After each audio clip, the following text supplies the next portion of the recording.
नमस्ते स्टूडेंट्स। तो हमारा चैप्टर कंप्लीट हो गया था। कौन सा वाला था वो जो लास्ट चैप्टर हमने कंप्लीट किया, एयर एंड वाटर, जिसमें हमने बहुत सी न्यू चीज़ें के बारे में जाना जो कि हमें बिल्कुल पता नहीं था। एयर एंड वाटर जो कि हमें नाम से तो मालूम है कि एयर क्या है और वाटर क्या है, लेकिन उसके बारे में डीप में हमने लास्ट लेक्चर में जाना। वैसे ही इस चैप्टर में भी हमें कुछ नया जानने को मिलेगा। चैप्टर का नेम सिंपल है, द मून। मून क्या है वो हमें मालूम है, लेकिन उसके बारे में अच्छे से डिटेल में डीपली हम इस चैप्टर में स्टडी करेंगे। तो chapter number 12, the moon. Moon तो सभी को मालूम है ना किसे कहते हैं, चांद को मून कहते हैं। चलो अब हम पहले उसका इंट्रोडक्शन देखते हैं। In previous classes, we have learnt about the Earth and its neighbors in space. Last classes यानी कि आपने इससे पहले के क्लासेस में आपने किसके बारे में देखा होगा, तो आपने अर्थ के बारे में देखा, उनके नेबर्स यानी कि आजू बाजू में स्पेस में क्या है उसके बारे में आपने पढ़ा होगा। लेकिन इस चैप्टर में, in this chapter we will discuss in detail about the moon. लेकिन इस चैप्टर में हम मून के बारे में ही डिटेल में डिस्कस करने वाले हैं। सिर्फ किसके बारे में, मून के बारे में। The moon is the only natural satellite of the earth. एक मून ही ऐसा है जो अर्थ का नेचुरल सैटेलाइट है। अर्थ का नेचुरल सैटेलाइट कौन है, कितने हैं पहले तो के एक, ओनली वन, क्या तो के moon. It is one of the brightest object in the sky after the sun. Sky में सबसे ब्राइटेस्ट सन, उसके बाद जो एक कोई ब्राइटेस्ट है तो क्या तो के मून। सन के बाद सेकेंड नंबर किसका आता है ब्राइटेस्ट ऑब्जेक्ट में, तो के मून का। But it has no light of its own. लेकिन इसकी, मून की खुद की लाइट नहीं होती है, ये क्या तो and reflects the light of the sun. इसके थ्रू जो हमें रोशनी मिलती है वो किसका रिफ्लेक्शन है, तो कि सन का रिफ्लेक्शन ही है। इस मून की खुद की अपनी लाइट नहीं है। You can understand this better by performing a simple activity. आप इसको कैसे परफॉर्म करोगे वो अब एक एक्टिविटी के थ्रू हमें सिंपली समझाया गया है। Bingo activity. बिंगो एक्टिविटी में क्या है, चलो देखते हैं। Work in group of 3 each.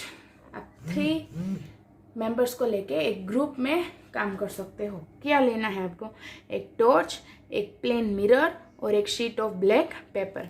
एक ब्लैक पेपर लेना है, एक मिरर लेना है, प्लेन मिरर, और एक टॉर्च। अब क्या करना है, होल्ड 1 थिंग ईच। 3 आप मेंबर्स हो एक ग्रुप में, 3 मेंबर्स को 1 चीज पकड़नी है, 1 थिंग्स को पकड़ना है। Stand at an angle such that when you flash the light of the torch on the mirror, you can see the reflected light in the form of a circle on the black paper. क्या करना है, 3 members हो आप, 3 members को एक एक चीज़ लेनी है, टॉर्च, प्लेन मिरर और शीट ऑफ ब्लैक पेपर। आपको खड़े कैसे रहना है, तो कि इस एंगल में कि अगर आप यहाँ से यहाँ पर हो, आप एक ने टॉर्च पकड़ी है, यहाँ पे टॉर्च है, फिर यहाँ पे मिरर है और यहाँ पे ब्लैक शीट है। आपको उस एंगल में खड़े रहना है कि आप टॉर्च की फ्लैश लाइट अगर मिरर के ऊपर डालोगे, मिरर के ऊपर इस डायरेक्शन में टॉर्च ऑन करोगे तो उसका डायरेक्ट रिफ्लेक्शन कहाँ पे पड़ेगा, तो कि जो ब्लैक शीट रखी है वहाँ पे, और वो भी उसका शेप कैसा होगा, तो कि बिल्कुल राउंड। और ये तो आपने देखा ही होगा कैसे कि अगर कोई बाइक है वो धूप में है तो उसके ऊपर अगर सनलाइट पड़ रही है तो उसका डायरेक्ट रिफ्लेक्शन आपके फेस में पड़ता है अगर आप उसी एंगल में खड़े हो तो इससे हमें क्या मालूम पड़ता है कि ये जो मिरर है इसका कोई रिफ्लेक्शन ब्लैक शीट के ऊपर नहीं है। किसका रिफ्लेक्शन है, तो कि टॉर्च की लाइट जो इस मिरर के ऊपर पड़ती है उसका रिफ्लेक्शन ब्लैक शीट में हमें दिखाई दे रहा है। तो this is how the moon reflects the light of the sun and appear bright as 2। तो इसी तरह मून भी सन के लाइट को एक तरह से रिफ्लेक्ट करके ही हमें वो ब्राइट अप दिखाई देता है। उसका खुद की कोई लाइट नहीं है जैसे कि सन की है, उस तरह नहीं है। उसके बाद the moon is situated at A distance of 384,400 kilometres from the earth. Moon earth से कितनी दूरी पर है, कितनी दूरी पर है? 3,84,400 किलोमीटर्स। अर्थ से मून का डिस्टेंस कितना है? तो के इतना 1 मार्क्स का क्वेश्चन है।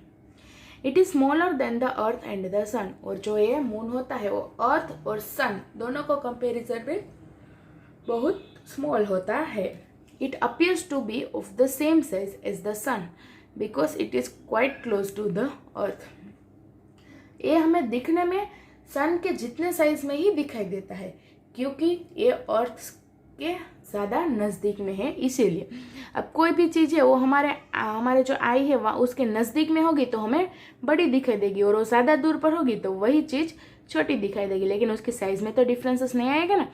बिल्कुल उसी तरह सन अर्थ से ज़्यादा दूर पर है और उसकी साइज जो दिखाई दे रही है वही हमें मून की भी दिखाई दे रही है, लेकिन मून सन से छोटा है। क्यों? ऐसा क्यों हुआ? क्योंकि मून जो है वो अर्थ के ज़्यादा नज़दीक में है, इसीलिए उसकी साइज भी हमें सन के जितनी ही दिखाई देती है, लेकिन ऐसा है नहीं। सबसे छोटा कौन है? तो क्या? मून है as compare to sun and earth. चल अब देखते हैं सरफेस ऑफ मून। मून के सरफेस के बारे में देखना है। देखो इस तरह उसका सरफेस होता है, जब क्लोजली दिखाई देता है ना तब इस तरह होता है। The surface of the moon is covered with a layer of dust and it has mountains, lava, plains, valleys, craters. Surface of moon क्या क्या चीज़ों से कवर अप होता है? उसके सरफेस के ऊपर इतनी सारी चीज़ें होती है। डस्ट का लेयर होता है, माउंटेन्स होते हैं, लावा प्लेन्स होते हैं, वैलीज होती है, क्रेटर्स होते हैं। क्रेटर्स क्या है? तो कि craters are big deep holes which according to the scientists were formed when rocks from the outer space known as meteorites collide with the moon. Craters क्या है? तो कि ये बिग होते हैं, डीप होल्स यानी कि उनके होल्स डीप होते हैं, और ये किस तरह बनते हैं कि तो साइंटिस्ट ने बोला है कि जब रॉक्स होते हैं, रॉक्स हमने बोला कि मून क्रिएटर से कवर्ड होता है, और भी चीज़ें से कवर होता है, लेकिन एक पार्ट किसका होता है? क्रेटर्स का। क्रेटर्स क्या है? तो कि बिग डीप होल्स। और साइंटिस्ट ने बोला है कब? तो कि जब रॉक्स यानी कि पत्थर जो होते हैं उसका आउटर स्पेस, जिसको क्या बोलते हैं? मीटियोराइट्स जब मून के साथ कोलाइड होता है। कोलाइड मतलब एक दूसरे के साथ टकराना। जब रॉक्स का आउटर स्पेस मून के साथ टकराता है तब वहां पे जो बिग और डीप होल्स होते हैं उसको कहते हैं क्रेटर। समझ में आए? क्रेटर्स क्या है? जो यहाँ पे इसके सरफेस में आपको दिखाई भी दे रहे होंगे एक क्रेटर्स है। क्रेटर्स मतलब क्या? तो कि बिग और डीप होल्स जो कब होते हैं? जब रॉक्स का आउटर स्पेस, जिसको बोलते हैं मीटियोराइट्स, मून के साथ कोलाइड होता है यानी कि उसके साथ टकराता है, तब ये होल्स प्रोड्यूस होते हैं, जिसको कहते हैं craters. The heating of the meteorites broke up the surface of the moon. और ये जो मीटियोराइट्स हीट होता है यानी कि मून के साथ उसका टकराना होता है, तब वो क्या करता है? तो कि मून के सरफेस को ब्रेक कर देता है, तोड़ देता है। तो अगर कुछ चीज टूटी तो वहां पे कुछ तो नुकसान होगा ना। तो सरफेस ऑफ मून ब्रोक हो गया, ब्रेक हो गया, तो क्या होगा?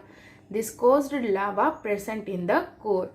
इसकी वजह से क्या होगा? तो कि लावा जो कोर के अंदर प्रेजेंट है, हमने बोला कि लावा प्रेजेंट है सरफेस ऑफ द मून में, लेकिन अगर वो ब्रेक हो गया है मून का सरफेस तो अब क्या होगा? तो कि जो कोर के अंदर प्रेजेंट जो लावा है वो बाहर आएगा, to flow out from this craters.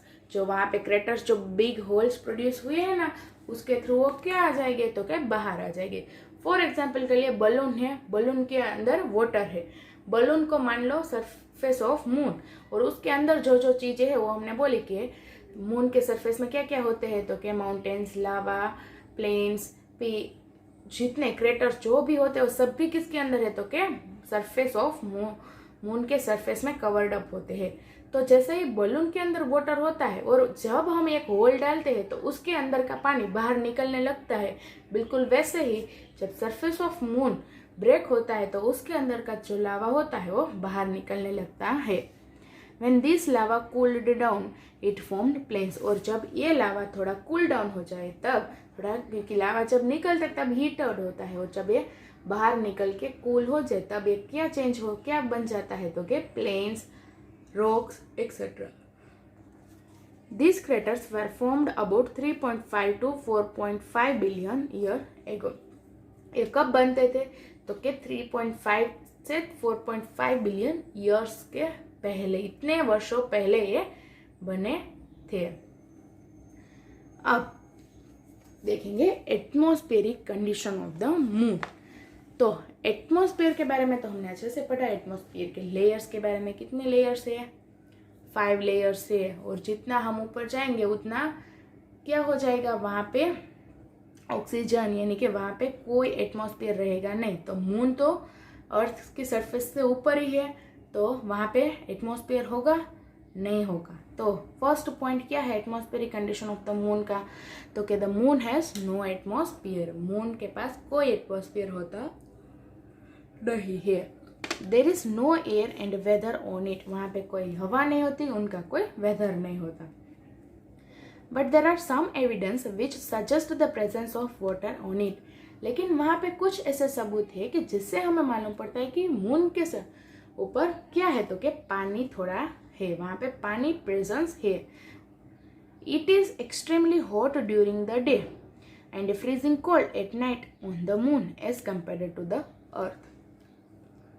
ये क्या हो जाता है, तो कि जब डे होता है तब इतना गर्म रहता है और जब नाइट होता है तब वो कोल्ड हो जाता है. किसको कंपेयर करके, तो क्या एज कंपेयर टू अर्थ. अर्थ के जैसे ही वहाँ पे भी क्या होता है, डे में हॉट और नाइट में cool down. This is because unlike the earth there is no atmosphere on the moon to observe some of the heat coming from the sun. ऐसा इसलिए होता है क्योंकि वहाँ पे अर्थ की तरह एयर होता नहीं है. अगर एयर होता तो वो थोड़ी बहुत हीट को क्या कर लेते, एयर अब्जॉर्ब कर लेते, लेकिन वहाँ पे एयर नहीं है, इसीलिए ऐसा होता है. Thus it becomes very hot during the day. इसीलिए जब डे टाइम होता है तब ये बहुत ज़्यादा हॉट रहता है. At night, due to absence of atmosphere, all the heat escapes out. Thus make it very cold. और जब नाइट होते हैं तब वहाँ पे एक तो एटमॉस्फेयर तो है ही नहीं. एटमॉस्फेयर हो तो वहाँ पे एयर प्रेजेंट जो होते हैं, लेकिन वहाँ पे कोई एयर नहीं है, तो एटमॉस्फेयर ही नहीं है, तो जितनी भी हीट दिन में थी वो सभी क्या हो जाती है, एस्केप्स आउट, यानी कि बच के निकल जाती है. और हीट बाहर निकल गई, मतलब कि वहाँ का सरफेस क्या हो गया, तो कि कोल्ड हो गया. अगर एटमॉस्फेयर वहाँ पे होता, तो जैसे कि अब हम जहाँ पे रह रहे हैं वहाँ पे रात में भी एटमॉस्फेयर रहता ही है. तो दिन में जितनी भी हीट एयर ने कवर अप की होगी, एयर ने जितनी हीट्स को पकड़ी होगी, वही हीट हमें रात में भी थोड़ी थोड़ी लगती है. थोड़ी गर्मी तो हमें रात में भी होती है. ऐसा तो नहीं है कि हम बिना पंखे के सो सकते हैं रात में, लेकिन मून में एटमॉस्फेयर नहीं है, इसलिए दिन में जितना भी वो गर्म हो, लेकिन नाइट के टाइम में एकदम क्या हो जाता है, तो कि कूल हो जाता है, क्योंकि जितनी हीट है वो सभी बाहर निकल जाती है और वहाँ का क्लाइमेट क्या कर देता है, तो कि cold. Due to all this condition life is absent on the moon. यही सब कंडीशन, यही सब कारण या वहाँ पे होने के कारण वहाँ पे कोई भी जीव जी सकता नहीं है, क्योंकि ऐसे ह्यूमन बीइंग उसे हॉट कंडीशन भी चाहिए और थोड़ी कोल्ड भी चाहिए, यानी कि मॉडरेट टेम्परेचर चाहिए. ज़्यादा हॉट भी हम सहन नहीं कर सकते और ज़्यादा कोल्ड भी नहीं. तो इसी वजह से मून के ऊपर कोई अभी तक कोई लिविंग थिंग्स वहाँ पे लाइव कर सकता नहीं है. Atmospheric condition of the moon में हमने देखा कि वहाँ पे कैसे हॉट और कोल्ड क्लाइमेट चेंजेस होता है, वहाँ पे एटमॉस्फेयर होता है कि नहीं होता है. अगर नहीं होता है तो क्या वहाँ पे होता है, होता तो क्या होता है, वहाँ पे हमने देखा कि कोई लाइफ सर्वाइव कर सकते नहीं है. नेक्स्ट लेक्चर में हम देखेंगे फेसेस ऑफ मून. मून के कितने फेस होते हैं उसके बारे में डिटेल में स्टडी करेंगे. और ये टॉपिक भी बहुत ही मज़ेदार टॉपिक, ये नाम थोड़े अलग है, लेकिन इसके अंदर जो जो भी पॉइंट्स आएंगे वो सभी आपके जाने पहचाने से ही है. तो आज हमने देखा यहीं तक, atmospheric condition of the moon तक. नेक्स्ट लेक्चर में हम फेजेस ऑफ मून देखेंगे. आपका आज का होमवर्क है 2 टॉपिक को लर्न करना. एक तो सरफेस ऑफ द मून और दूसरा atmospheric condition of the moon. दोनों टॉपिक को अच्छे से लर्न करना है, क्योंकि दोनों में से 1 मार्क्स के क्वेश्चन पूछ सकते हैं। और जब भी अगर टेस्ट लेने की बारी आई ऑनलाइन में, तब इसमें से भी क्वेश्चन पूछ सकते हैं। सो अच्छे से लर्न करना, ठीक है। चलो, नमस्ते।